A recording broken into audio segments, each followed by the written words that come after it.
Sean ustedes bienvenidos, una vez más, a Los Límites de Gaia. En esta ocasión, nos volveremos a sumergir en la pluma del periodista español de infiltración, que firma bajo el seudónimo de Antonio Salas, con su último libro llamado Los hombres que susurran a las máquinas. Sin más que decir, comenzamos.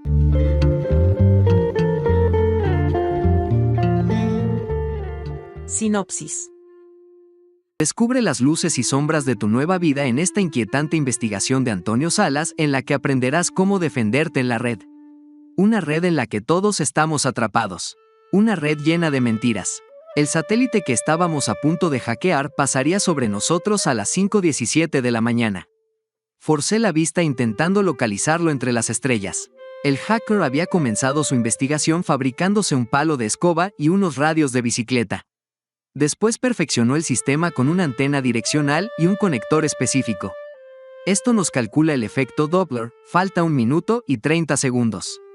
Pasará a 875 kilómetros de altitud y a 7.430 kilómetros por hora. Va a aparecer justo por allí, me dijo mientras señalaba con el dedo algún punto en el horizonte, sin dejar de teclear comandos para mí indescifrables, y susurraba a la máquina como el amante que intenta seducir a su amada. Conecté la cámara de vídeo para grabar el instante en el que rompía la seguridad del satélite e interceptaba sus comunicaciones. Ya estamos dentro. Mientras te sientes seguro en la intimidad de tu cuarto, o con tu teléfono móvil en el bolsillo, se producen 1,5 millones de ataques informáticos al día. La mayoría de nuestros teléfonos y ordenadores ya están infectados. Los ladrones de vidas buscan suplantar tu identidad en redes sociales. Análisis. Los hombres que susurran a las máquinas es el quinto y último libro elaborado por el periodista español de infiltración, que firma bajo el seudónimo de Antonio Salas, y está, Antes de comenzar con este intento de análisis, entre comillas, huelga mencionar un par de cosas. La primera es que, a diferencia de sus otros libros de investigación, y omitiendo su primera novela, este es el primer texto que no es producto de ninguna infiltración. Esto, a mi juicio, le quita cierta emoción, entre comillas, a la obra. Empero, no por ello deja de ser interesante, al menos, para el contexto español. La segunda es que, como acabo de mencionar, el texto, si bien, tiene algunas cuestiones que pueden extrapolarse a otros espacios geográficos, la realidad es que es una investigación suscrita al territorio español. Si no vives en aquel país, el texto puede que no te diga mucho. Finalmente, la tercera es que, durante toda la lectura, percibí, no solo la paranoia del autor en cuanto a su relación con Internet, sino su posición moral. No es que en los demás textos no existan estos elementos, pero, a mi juicio, en este se nota de forma recalcitrante. Dicho lo anterior, podemos comenzar con la exposición de lo que se encontrarán en esta obra si se animan a leerla. Si me lo preguntaran, podemos dividir el libro en 2 partes. La primera estriba sobre la trama, entre comillas, de Marco SS-88. Y, ustedes se preguntarán, ¿quién carajo es Marco SS-88? Resulta que, Salas le comparte a un grupo de policías un email inquietante, donde un conocido cibernazi, Marco SS-88, le confiesa que intentó asesinar al periodista en la Universidad Rey Juan Carlos el 5 de marzo de 2014. Mientras los agentes leen la carta, su sorpresa es evidente. Este individuo no es solo un ideólogo del movimiento neonazi, sino también un hombre de acción obsesionado con Salas. Las amenazas no son nuevas para él. Como testigo protegido, ha estado en la mira de diversos grupos tras infiltrarse en redes de tráfico de mujeres, terrorismo y crimen organizado. Pero esta amenaza es distinta, un intento de asesinato detallado, con preparativos meticulosos. Con experiencia en investigación digital, Salas se propone descubrir la verdadera identidad de Marco SS-88. Sin embargo, lo que encuentra es aún más aterrador de lo que imaginaba. No se trata solo de un neonazi radical, sino de alguien con más poder y peligro del que pensaba. De esto irá esta trama, entre comillas, de descubrir quién se encuentra detrás de Marco SS-88. Creo que es todo lo que puedo decir de esta parte del libro sin caer en spoilers, salvo que, a mi juicio, esta parte se nos da a cuentagotas, es decir, son pocas páginas esparcidas por todo lo largo del texto. Imagino que esto se hizo así para mantener la expectativa del lector. Empero, considero que, al ser muy poca la información que se brinda sobre los avances de la investigación a lo largo de todos los capítulos, se vuelve un tanto desesperante. Por otro lado, tenemos la sección que ocupa la gran mayoría de las páginas del libro, a saber, la investigación, en clave de ensayo, sobre el fenómeno del hacking. En este sentido, el libro abre con un encuentro entre Salas y un viejo conocido, David, el policía espía con el que ya ha trabajado el periodista en anteriores investigaciones, y este le da una breve cátedra sobre hacking y ciberseguridad. En el encuentro, sucede lo siguiente. ¿Así que ahora quieres conocer el mundo de los hackers?, me preguntó sentado tras las pantallas, sonriendo con la ironía y paternalismo al que ya me tiene acostumbrado. ¿Y qué parte exactamente? ¿Cómo que qué parte? Pues no sé, ¿hay más de una? David negó con la cabeza, en un gesto que le he visto hacer en muchas ocasiones. Cada vez que le preguntaba una estupidez. Freaking, ingeniería inversa, hacking Wi-Fi, ingeniería social, forense, pentesting, exploits, hacktivismo. ¿Pero tú qué crees que es un hacker? ¿Un pirata informático? Respondí haciéndome eco de un prejuicio repetido en miles de películas, informativos y artículos periodísticos. Mal empiezas. Si pretendes acercarte a la comunidad hacker insultándolos, no te van a recibir bien. Un hacker es todo lo contrario a un ciberdelincuente. Un hacker es un sabio, un investigador tecnológico, un creador. Un hombre que habla con las máquinas. Pero todas las noticias que salen cada día sobre hackers. Eso es culpa de vosotros, los periodistas, que necesitáis titulares llamativos y frases sencillas en artículos asequibles. Pero el mundo de la seguridad informática, en el siglo XXI, no es sencillo ni asequible. Es inmenso, global, afecta a todo y a todos, y no se puede resumir en un titular periodístico. Ni siquiera en un libro. Tu ordenador está infectado. Me espetó sin la menor anestesia, me apostaría el cuello. Y si tienes un smartphone, posiblemente también, como le ocurre a mucha gente. Vale, en mi caso es posible que alguien sintiese interés, pero ¿quién va a querer espiar a mi madre, o a tu hija, o al vecino del tercero? La filosofía de Internet es compartirlo todo gratis, y eso tiene sus riesgos. La falta de conocimientos de muchos usuarios la aprovechan los del lado oscuro para meter cosas maliciosas. A medida que David desarrollaba su argumentación, empecé a sentir temor. La mayoría de la gente pulsa en el primer botón que le ponen delante en una web, lo que equivale a suicidarse. Los más torpes ni siquiera tienen antivirus, que sin ser una panacea es algo muy recomendable. Yo asentí con la cabeza sin añadir nada. Y los que tienen antivirus se creen que con eso basta. Y se equivocan. Ahora los ataques llegan de todos lados. No solo de la creciente industria del cibercrimen, que ya mueve más pasta que el tráfico de armas o la prostitución. A ellos les interesa todo lo que hay en tu ordenador. Datos bancarios, fotos, videos, cuentas de email. Todo vale dinero, pero también interesa lo que hay alrededor. Tu conexión Wi-Fi, tu módem, también puede emplearse para cometer un delito que luego te vas a comer tú. Por no hablar de tu teléfono móvil. La industria del malware está creciendo más en el desarrollo de ataques a teléfonos móviles que a ordenadores, y eso es porque ahora llevas tu vida en el móvil. Cuentas de Facebook, Twitter, WhatsApp, facturas, todo convenientemente geolocalizado en cada momento. Y tu vida vale dinero. Por eso te la roban. ¿Pero quién te la roba? El mercado es muy amplio. Desde el que quiere apropiarse de las contraseñas de tu banco, a hacktivistas que quieran utilizar tu ordenador a distancia para un ciberataque de protesta contra una empresa. El vecino de abajo que piratea tu Wi-Fi para bajarse porno infantil, que te atribuirán a ti si la policía se planta en tu casa siguiendo el rastro de alguna imagen. Ciberdelincuentes rusos, ucranianos o chinos que utilicen tus cuentas de Facebook o mail para abrir líneas de blanqueo de dinero a través de casinos online. Y lo mejor es que no hay vacuna posible. La seguridad informática absoluta no existe. ¿Cómo que no existe? Tiene que haber alguna forma de protegerte. No. Se hizo un silencio incómodo. Parecía que la investigación había concluido antes de comenzar. David no dejaba un resquicio a la esperanza. Según su conocimiento en la materia, que no es poco, no había solución. Pero vamos a ver, David, existen montones de empresas de seguridad que viven de proteger a sus clientes. Hay una industria de antivirus y programas defensivos para proteger tu ordenador o tu teléfono. ¿Me estás diciendo que todo eso es mentira? Digamos que la protección es relativa. Joder, pero aclárate. David se giró en su sillón enfrentándose a una de las pantallas y tecleó algo en el navegador. Buscaba la sección de noticias de Google. David no es amigo de los diarios en papel. Pocas veces le he visto leer un periódico impreso. Sin embargo, sigue puntualmente la actualidad a través de los diarios online.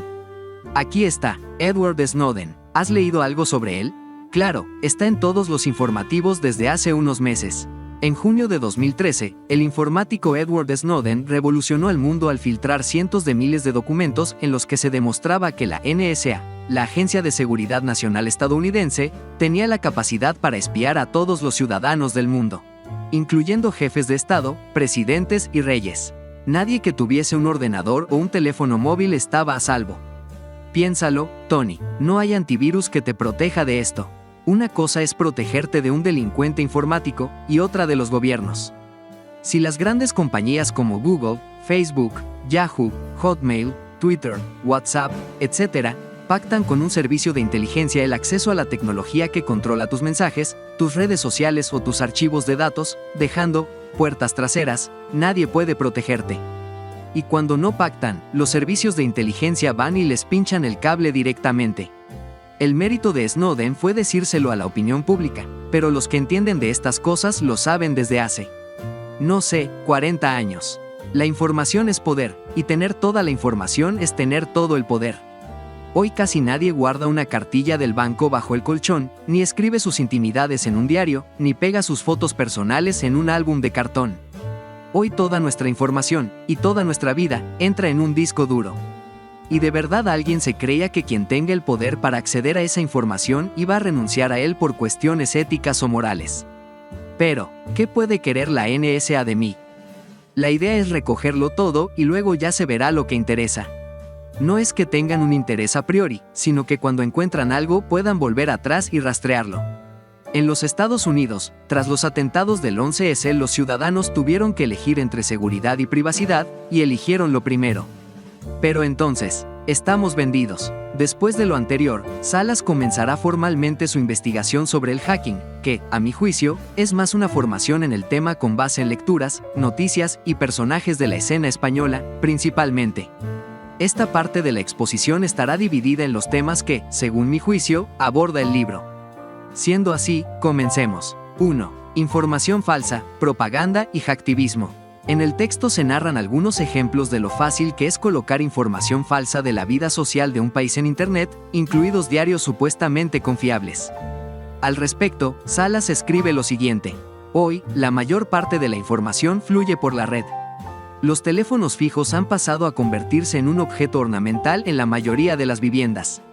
Muchos únicamente los utilizan para conectar el módem a la red. Otros ni siquiera tienen ya teléfonos fijos.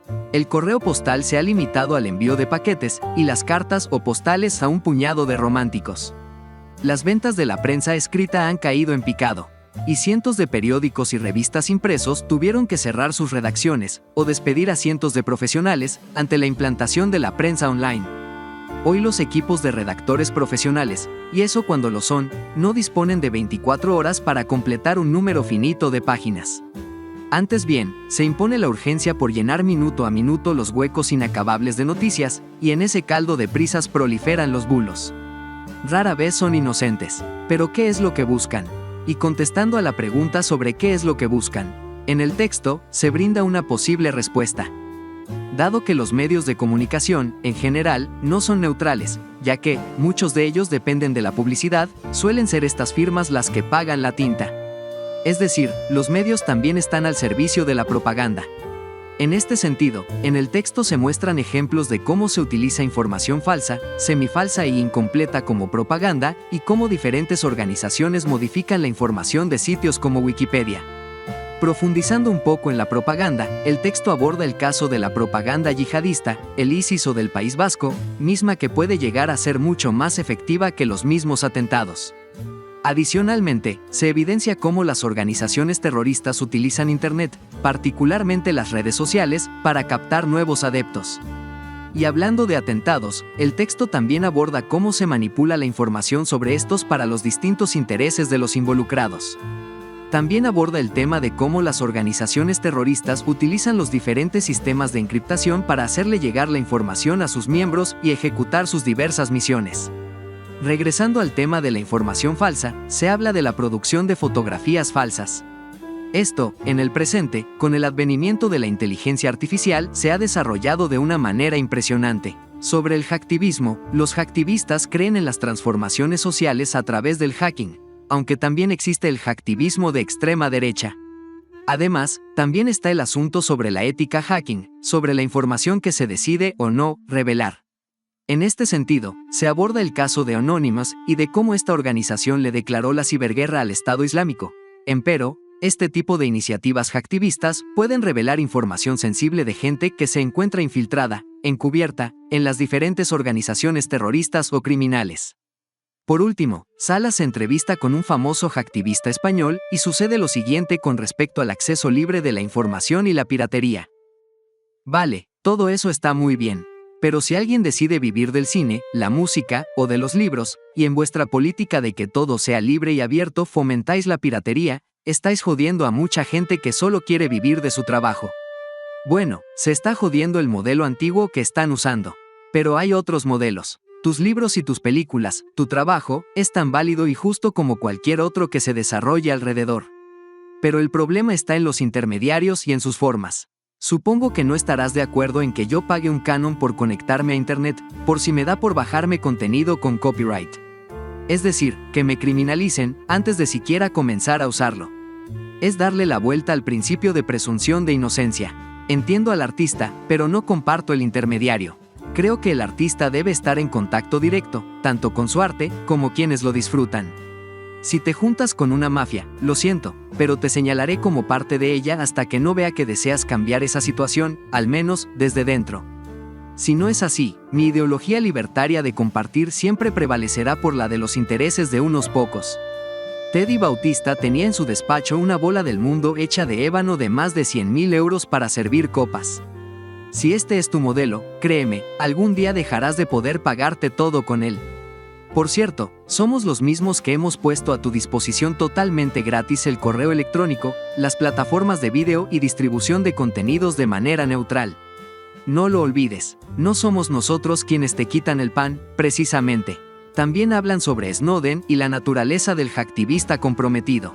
Ok, lo de Wikileaks me queda claro. Y de pronto aparece Snowden. ¿Qué supuso para el hacktivismo? Para mí es un ejemplo del white hat que se pasa al sombrero gris. Es un tío que tiene su vida montada, que tiene un trabajo, un buen sueldo, además en una agencia gubernamental, y de pronto decide arriesgar todo eso para decir al mundo cómo nos están espiando. Para mí eso es la hostia. Ojalá todos los hackers de empresa, los consultores de seguridad, tuviesen el valor de hacer lo mismo. Como hizo Falciani con la banca suiza. Para mí eso fue lo más importante. En segundo lugar, toda la comunidad seguimos con mucho interés la reacción de los gobiernos y la policía, porque lo que le pase a Snowden nos podía pasar a cualquiera. Y de hecho, en muchos países se endurecieron las penas por filtración de secretos a raíz de esto. Y en tercer lugar, a mí no me interesó tanto lo que Snowden contaba sobre lo que la NSA hace, que eso ya lo podíamos intuir, sino lo que no puede hacer. Por ejemplo, cuando él revela que la NSA no puede romper el cifrado PGP, eso es importante, porque me enseña a partir de dónde puedo empezar a moverme. A partir de qué nivel de cifrado puedo escribir mis códigos para que sean indescifrables y por tanto seguros. Pero no podrán ganar nunca, es una guerra que tienen perdida. ¿Por qué? Porque ellos son funcionarios, trabajan por un sueldo, y nosotros creemos en lo que hacemos. Por eso nunca podrán ganar. Pues no lo entiendo, Epsi. Un tío con tus conocimientos podría estar forrado. Me consta que las empresas de seguridad informática se pelean por contratar a tipos con tu perfil, y sin embargo tú te niegas a entrar en el sistema. ¿De verdad se puede vivir así? ¿Cómo te ganas tú la vida? Yo también he estado y sigo estando en el sistema, de un modo u otro. A veces he estado mucho más alejado, en comunas, y otras veces más cercano, en grandes ciudades. Además, he trabajado puntualmente para empresas. De todas maneras, lo que tenemos que entender es que el dinero no es la única forma de cobrar por tu esfuerzo. Y no te hablo ya del criptodinero. Lo que quiero decir es que si yo consigo que alguien me dé una caja de tomates, o pasta, o leche, por hacerle una página web, también vale para seguir viviendo sin ser utilizado como valor productivo por algo o alguien que va en contra de mis principios individuales. Por eso uno de nuestros proyectos es codejobs.org, un portal, tipo InfoJob, pero para que los programadores puedan poner cuáles son sus necesidades para vivir y encontrar un trabajo en el que le puedan pagar en base a ellas. Como una especie de crowdfunder, pero en lugar de con dinero, con lo que necesites para vivir. Otra forma es ganar premios. Yo, por ejemplo, una manera que he tenido de subsistir, al mismo tiempo que hacía trabajo científico, es a través de empresas o fundaciones o universidades que ofrecen un premio, 2.000 o 3.000 euros, por solucionar un problema técnico, o por desarrollar tal programa, o por crear un plugin. Siempre de software libre, por supuesto. Y las hay. En España no, pero fuera sí. Si juntas eso con otra forma de vivir, de ver la vida y de consumir, puedes hacerlo. Puedes vivir de puta madre y ser consecuente con tus principios, como trato de hacer yo. Y lo tengo claro, si yo puedo, lo puede hacer cualquiera. No hay nada especial, es constancia. Entiendo que no tienes la seguridad de un sueldo, que a veces va bien y otras no tan bien, yo las he pasado putas más de una vez. Pero te sientes mucho más realizado como persona. En vez de aportar tu código a una empresa que lo va a cerrar y lo va a usar para lucrarse, estás aportando algo al resto del planeta. Estás contribuyendo a la parte científica, que es lo que nos gusta y en definitiva, lo que nos mueve. 2. Ciberdelincuencia y límites burocráticos. Se habla sobre el incremento de la ciberdelincuencia y la falta de colaboración entre países para detenerla, ya que los ataques suelen venir de naciones en los que no hay convenio de colaboración internacional. Además, está la cuestión de que la ciberdelincuencia avanza más rápido que las reformas jurídicas para combatirla. En este sentido, al Poder Judicial no le queda de otra que buscar resquicios en la ley para poder combatir a los criminales. También están las trabas para poder acceder a la información personal de los posibles criminales que utilizan Internet, particularmente las redes sociales. Este tema es sumamente espinoso, ya que, en medio está la privacidad de la información de los usuarios de Internet, el control de la población y la vulnerabilidad de los derechos digitales. Y, por si fuera poco, también está el tema de la guerra digital entre naciones, el robo de información estratégica, la asimetría presupuestal y tecnológica entre países y la defensa del ciberespacio nacional. Otro tema espinoso es el relacionado con la economía criminal que subyace en la Deep Web. En este sentido, el Poder Judicial, al no poder hacer mucho legalmente para confrontarlos, les es inevitable convertirse en hackers de cuello blanco. Es decir, en sujetos que explotan las vulnerabilidades de los posibles delincuentes. Este punto, aunque no lo parezca, también es espinoso, ya que, en muchos casos, la policía cibernética roza muy de cerca la práctica criminal, ya que, por ejemplo, para poder infiltrarse en las diferentes redes criminales de Internet, tienen que convertir a sus agentes en uno de ellos de pleno derecho. Esto último significa que, para poder entrar en estos mundos, los agentes tienen que distribuir contenido ilícito para poder ganarse la confianza de los involucrados en actividades digitales criminales. Por último, otra postura, bastante espinosa también, es la del control de los hackers. En este sentido, durante la elaboración del texto, en España se originó la propuesta del registro de los hackers y de la criminalización de la utilización de muchas herramientas del hacking, ya sea las que se utilizan para investigación o realización de crímenes. 3. Ciberseguridad personal. En el texto, se plantean muchas recomendaciones sobre ciberseguridad para los usuarios comunes de Internet. Creo que la mayoría se puede resumir en el siguiente decálogo. 10 mandamientos para una navegación segura. 1. Utiliza un antivirus de confianza, no de los que se descargan de cualquier página web. Los hay incluso gratuitos y muy efectivos. Y sobre todo ten en cuenta la importancia de tenerlo actualizado, los virus van apareciendo y los antivirus necesitan estas actualizaciones para desempeñar su función. 2. Mantén actualizados los sistemas operativos de tus ordenadores, así como los programas más sensibles de infección o propicios para facilitar la entrada a tus equipos por nuevas vulnerabilidades detectadas y que no han sido actualizadas. 3. No bajes la guardia y pienses que al tener instalado un antivirus o actualizado el sistema operativo estás exento de ser víctima de cualquier ataque. Los virus realmente son peligrosos en su nacimiento, cuando todavía no han sido detectadas las puertas falsas por donde entran en nuestros equipos, vulnerabilidades aún desconocidas, ni el malware catalogado por las compañías de seguridad informática. A esto se le denomina ataque del día 0, 0 day. 4. Si tus conocimientos no son demasiado apropiados para poder apreciar un ataque por algún tipo de malware, deberías utilizar una cuenta de usuario con permisos restringidos, evitando usar la cuenta de administrador que utilizamos por defecto en nuestros ordenadores. De esa manera evitarás que estos virus modifiquen o manipulen tu ordenador. 5. Elige contraseñas seguras y distintas para cada uno de los servicios de Internet que utilices. 6. Usa el sentido común y no hagas clic en cualquier cosa que veas en la red. 7. Desconfía de los enlaces o descargas que aparecen en páginas web de poca confianza o correos electrónicos enviados por desconocidos. 8. Nunca abras mensajes de usuarios desconocidos o que no se hayan solicitado. Elimínalos directamente y no contestes en ningún caso a estos mensajes. 9. No hagas operaciones bancarias desde ordenadores que no sean de tu confianza, como los de los cibercafés, o utilizando conexiones Wi-Fi que no controles. Lo ideal sería utilizar un ordenador específico para operaciones sensibles en la red y no mezclar la navegación de ocio. 10. Sé muy cauteloso con la información que decides compartir en la red y con quién la compartes, porque Internet es como Las Vegas. Lo que se sube a Internet queda en Internet. Por supuesto, solo se debe aceptar como amigo a gente conocida, tanto en los clientes de mensajería instantánea como en redes sociales. Por último, también se aborda, por un lado, el tema de la responsabilidad parental para dotar a los menores de tecnología sin conocimiento previo, y, por el otro, cómo estos violentan a sus padres cuando los alejan de la tecnología. 4. Ciberdelincuencia legal e ilegal. En relación a la ciberdelincuencia ilegal, en el texto se narran los diferentes tipos de crímenes, como lo son, el robo de datos bancarios, el robo de identidad, robo de contraseñas de todo tipo, el robo de material íntimo, extorsión digital, estafas por Internet, la intrusión en redes de Wi-Fi poco protegidas, sobre la explotación de las vulnerabilidades humanas, ingeniería social, el crimen en la Deep Web, sobre los impactos del cyberbullying, sobre las vulnerabilidades del Internet de las cosas, sobre la vulnerabilidad implícita en realizar trámites burocráticos vía Internet, sobre las herramientas de hacking que pueden estar al servicio de todos gracias a la popularización del cibercrimen. En lo referente a la ciberdelincuencia legal, se habla del Big Data y de cómo las empresas recopilan información vía las interacciones de los usuarios en Internet.